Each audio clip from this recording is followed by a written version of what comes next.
Bapak, Ibu, saudara-saudari yang terkasih di dalam Yesus Kristus, firman kehidupan bagi kita di hari ini diambil dari Yesaya 45 ayat 5. Akulah Tuhan dan tidak ada yang lain. Kecuali aku tidak ada Allah. Aku telah mempersenjatai engkau sekalipun engkau tidak mengenal aku. Bapak, Ibu, saudara-saudari, meski teks ini hanya satu ayat, saya selalu menuntun kita untuk membaca seluruh perikop agar kita mengetahui lebih luas latar belakang teks ini. Maka firman Tuhan pada minggu ini di dalam Alkitab bahasa Indonesia memiliki judul yaitu Tuhan memakai Kores sebagai alatnya. Bapak, Ibu, saudara-saudari, tokoh Kores menjadi tokoh yang penting. Siapakah Kores? Kores yang dipakai Tuhan sebagai alatnya, siapakah ia? Kores adalah raja Persia yang dinubuatkan oleh Yesaya sebagai orang yang akan menyelamatkan orang Israel. Koreslah yang menginisiasi agar mereka membangun kembali bait suci di Yerusalem. Pada masa Kores menjadi raja di Babel, tanah yang ditaklukkan oleh Raja Kores, saat itu bangsa Israel di bawah perbudakan Babilonia. Sehingga secara tidak langsung bangsa Israel di bawah tahanan atau di bawah jajahan perbudakan dari Kores juga. Namun siapa sangka bahwa kepemimpinan Raja Kores begitu bijaksana. Raja Kores memerintahkan umat atau bangsa Israel untuk membangun kembali bait suci, mengembalikan perlengkapan rumah Tuhan, dan memberitakan kebenaran Tuhan, memberikan dana bagi pekerjaan dan pembangunan ibadah di Yudea. Kores bukanlah orang Israel. Saat itu ia adalah raja asing yang berbeda kepercayaan dengan umat, dengan bangsa Israel. Namun Kores menjadi raja yang baik hati. Karena meski ia menang dan mampu menaklukkan daerah-daerah lain, namun ia dipakai Tuhan untuk mengembalikan bangsa Israel kepada peribadahan dan kepercayaannya. Hal ini menjadi sesuatu yang luar biasa untuk menyatakan kekuasaan Allah, bahwa Allah mampu memakai siapapun untuk menyelamatkan umatnya. Bapak, Ibu, saudara-saudari yang dikasihi Tuhan, terlihat bahwa Allah adalah Allah yang universal, Allah yang memberikan keselamatan bagi semua orang dengan cara yang hebat dan luar biasa. Allah memberikan keselamatan tanpa membedakan ras. Allah memberikan keselamatan tanpa membedakan suku dan budaya. Sama seperti Raja Kores yang bukan berasal dari bangsa Israel, tetapi Allah turut mempergunakannya dan menggunakannya sebagai alat. Maka ia memperlihatkan kuasanya sebagai Allah yang universal, Allah yang begitu berkuasa tanpa membedakan suku, budaya, dan lainnya. Ketika saya mencari tahu mengenai Raja Kores, saya mengingat pada satu tokoh yang juga menjadi tokoh yang menarik memperlihatkan karya penyelamatan Allah bagi umat Batak, yaitu Iquer Ludwig Nommensen. Kita mengetahui bahwa Nommensen yang biasa kita sapa, ia adalah orang Jerman. Namun keselamatan yang ia bawa bukan hanya bagi orang Jerman, tetapi bagi orang Batak. Ia membawa pendidikan, ia membawa pemberitaan Injil, dan ia membawa pemahaman tentang kesehatan bagi umat Batak.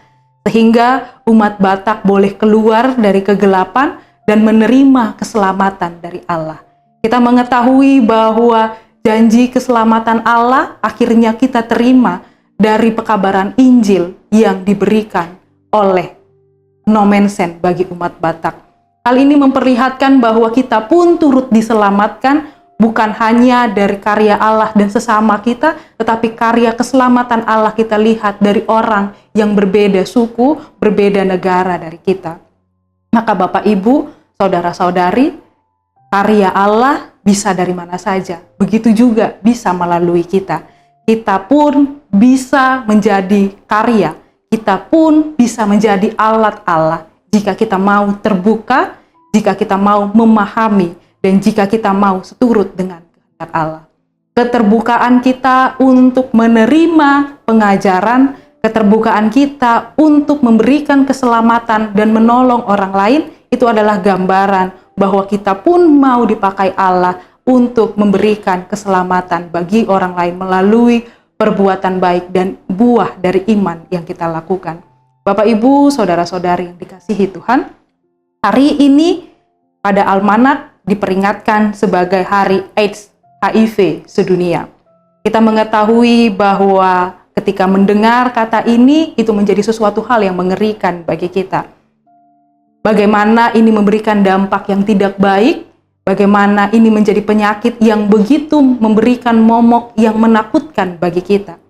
Tetapi kita pun terpanggil untuk merangkul, untuk menopang mereka, orang-orang yang terinfeksi, bahwa keselamatan pun harus diberikan bagi mereka, kasih pun harus diberikan bagi orang yang terasing.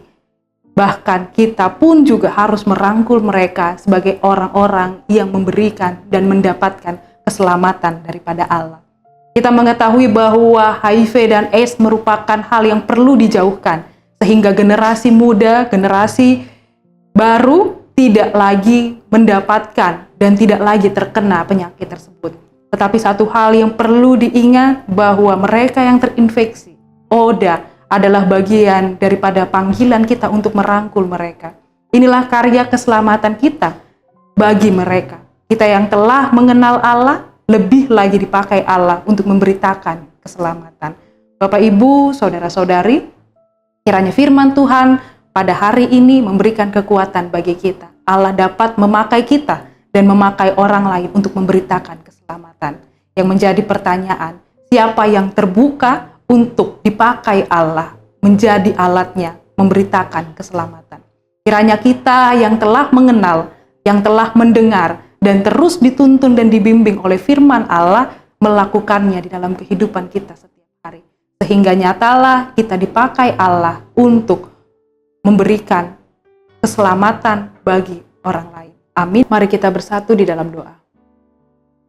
Terpujilah Tuhan Allah yang begitu baik memberikan keselamatan bagi seluruh umat manusia, dimanapun dan siapapun.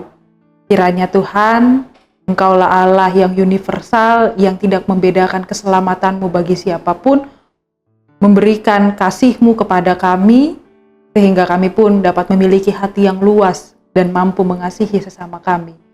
Kiranya Tuhan, Engkau memberikan kekuatan kepada kami untuk bisa memiliki kemauan dan keterbukaan, sehingga kami dapat Engkau pakai menjadi alat-Mu untuk memberikan keselamatan bagi orang-orang lain.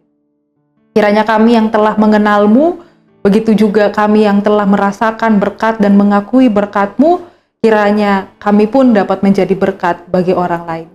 Terima kasih Tuhan untuk firman kehidupan yang telah kami dengar.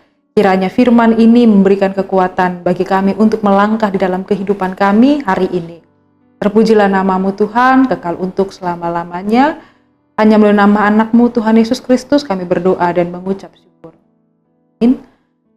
Anugerah Tuhan kita Yesus Kristus, kasih setia Allah Bapa dan persekutuan Roh Kudus kiranya menyertai kamu sekalian.